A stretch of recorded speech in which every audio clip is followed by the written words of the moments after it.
Students, प्रिय छात्रों, आज हम चर्चा करेंगे बीकॉम पार्ट सेकेंड ईयर का EAFM का फर्स्ट पेपर राजस्थान में आर्थिक पर्यावरण।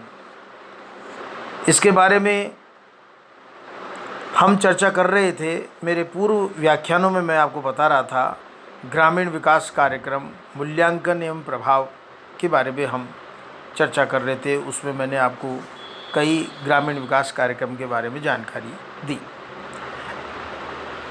आज हम ग्रामीण विकास का जो महत्वपूर्ण कार्यक्रम है, जो कि केवल राजस्थान में ही नहीं बल्कि पूरे देश में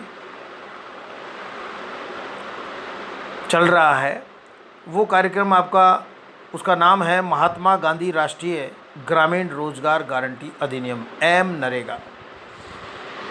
देखिए, सितंबर 2005 में पारित हुए MNREGA यानी NREGA अधिनियम के अंतर्गत राष्ट्रीय ग्रामीण रोजगार गारंटी स्कीम को देश के 200 आइडेंटिफाइड जिलों में 2 फरवरी 2006 को शुरू किया गया।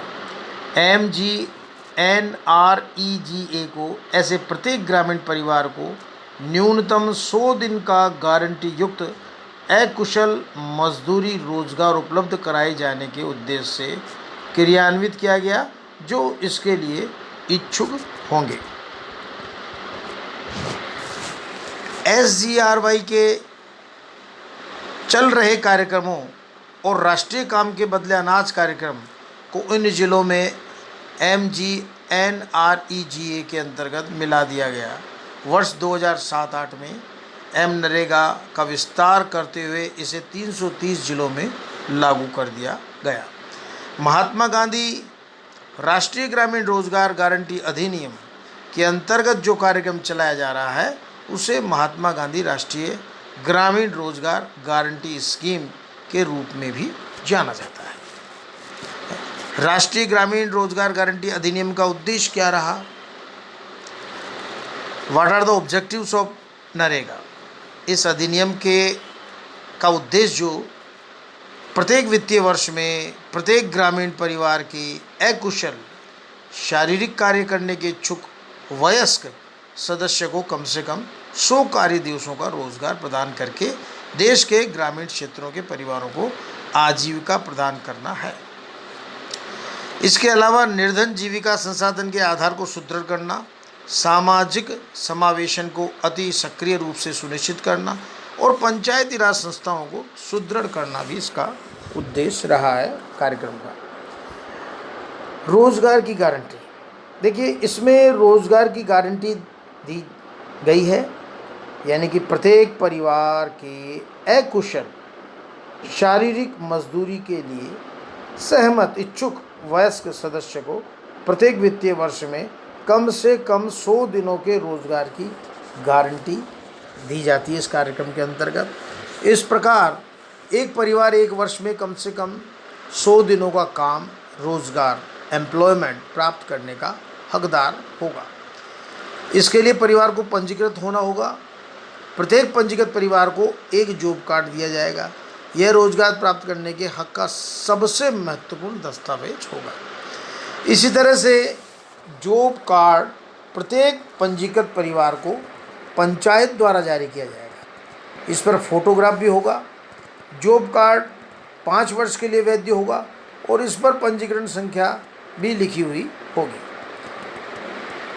कार्य के लिए आवेदन करना होता है। रोजगार प्राप्त करने के लिए पंजीकृत परिवार के प्रत्येक सदस्य यानी वयस्क सदस्य को यह अधिकार है कि वह ग्राम पंचायत या कार्यक्रम अधिकारी पंचायत समिति स्तर पर को लिखित आवेदन दे और तारीख युक्त आवेदन पत्र जमा की रसीद प्राप्त करे।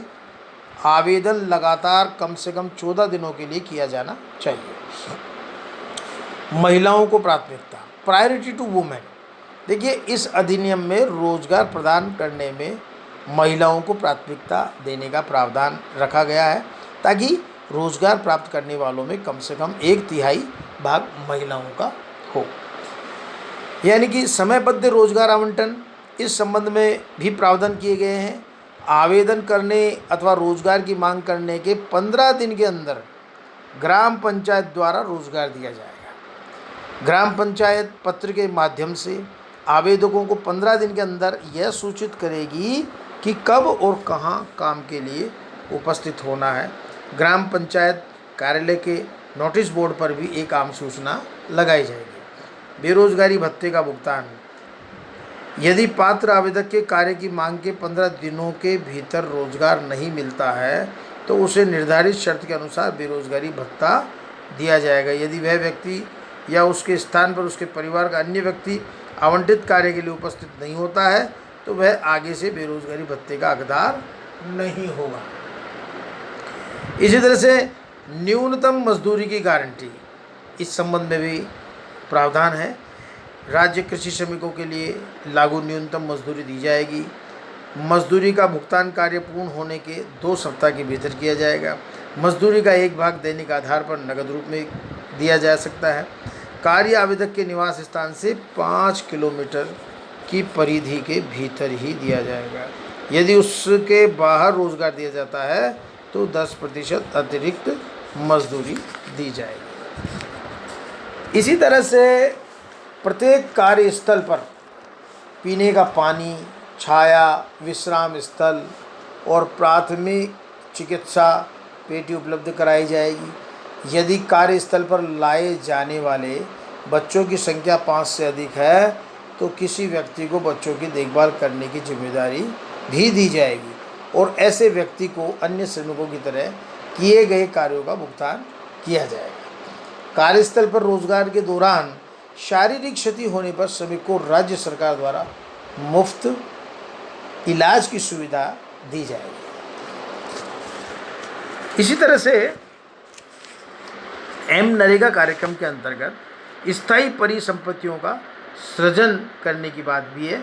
इस योजना के अंतर्गत प्राथमिकता के क्रम में निम्नलिखित कार्य किए जा सकेंगे, क्योंकि जैसे जल संरक्षण व जल संग्रहण, सूखा निवारण, वन रोपण, वृक्ष रोपण, सिंचाई नहर जिसमें मध्यम एवं लघु सिंचाई योजना शामिल है। अनुसूचित जाति एवं जनजाति के परिवारों को भूस्वामियों की भूमि अथवा भूमि सुधार के लाभार्थियों के लिए सिंचाई सुविधाएं, पारस्परिक जल निकायों का नवीनीकरण जिसमें तालाबों से मिट्टी निकालना भी शामिल है, भूमि विकास, बाढ़ नियंत्रण एवं पानी की निकासी सहित कार्यों का संरक्षण, 12मासी सड़क संपर्क, अन्य ऐसे कार्य जिन्हें केंद्र सरकार राज्य सरकार के परामर्श से अधिसूचित कर सकती है। कार्यक्रम में ठेकेदारी की मनाही है। अधिनियम का क्रियान्वयन जो है वो उसकी भी एक अलग से व्यवस्था की गई है। ग्राम सभा किए जाने वाले कार्य प्रस्तावित करेगी। कार्यों के क्रियान्वयन में पंचायतों की प्रमुख भूमिका रहेगी। प्रत्येक कार्य के लिए समुदाय के सहयोग से निगरानी एवं सतर्कता समितियों का गठन किया जाएगा। राष्ट्रीय ग्रामीण रोजगार गारंटी अधिनियम क्रियान्वित करने वाली सभी एजेंसियां अपने कार्य के लिए जनता के प्रति उत्तरदायी होगी। कार्य में पारदर्शिता एवं जवाबदेही का ध्यान रखा जाएगा।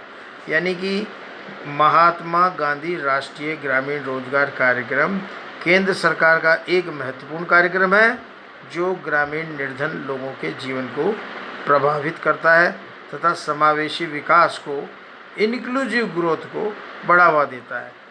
प्रारंभ में यह कार्यक्रम नरेगा राष्ट्रीय ग्रामीण रोजगार गारंटी अधिनियम के रूप में शुरू किया गया था। वर्ष 2009-10 में इसका नाम बदलकर महात्मा गांधी राष्ट्रीय ग्रामीण रोजगार गारंटी अधिनियम कर दिया गया है। राजस्थान के संदर्भ में इसके विशेष विवरण जो है हम अगले व्याख्यान में करेंगे। धन्यवाद।